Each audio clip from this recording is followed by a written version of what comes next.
atau penetapan Mahkamah Konstitusi.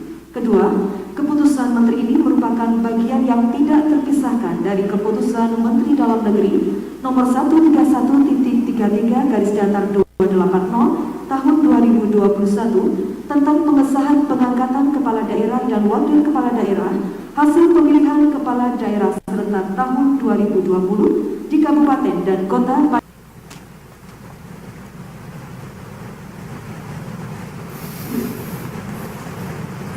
Selanjutnya rohaniwan.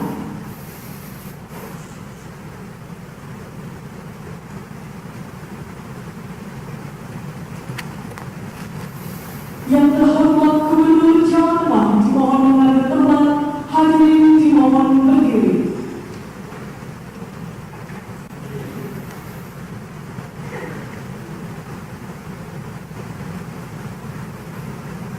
Pengucapan sumpah jabatan dipandu oleh Gubernur Jawa Tengah.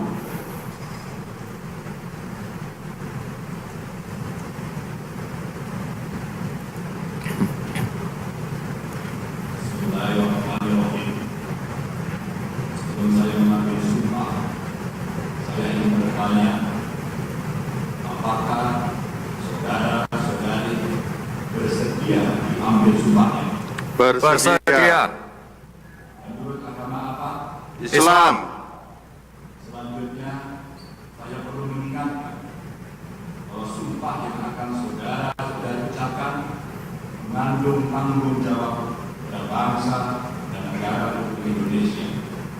Tanggung jawab memelihara dan menyelamatkan Pancasila dan Undang-Undang Dasar 1945, serta tanggung jawab terhadap kesejahteraan rakyat. Sumpah ini sampai disaksikan oleh diri sendiri dan oleh semua yang hadir sekarang. Juga penting sekali untuk disadari bahwa sumpah ini disaksikan oleh Tuhan yang Maha Esa, karena Tuhan itu Maha Mendengar dan Maha Mengetahui. Sumpah ini hendaknya diucapkan dalam kesadaran yang sepenuhnya dengan kemauan yang Surakarta. 4. Nyonya Hajah Niken Ihtiyati sebagai Ketua Tim Penggerak PKK Kota Magelang. 5. Nyonya Hajah Iin Windarti Arif Sugianto sebagai Ketua Tim Penggerak PKK Kabupaten Kebumen. 6. Nyonya Hajah Hasiroh Abdul Hafid sebagai Ketua Tim Penggerak PKK Kabupaten Rembang. 7. Nyonya Hajah Rusminem Sudono sebagai Ketua Tim Penggerak PKK Kabupaten Purbalingga. 8.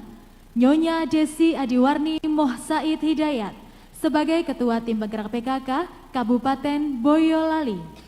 9.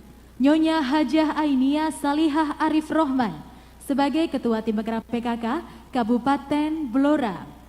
10.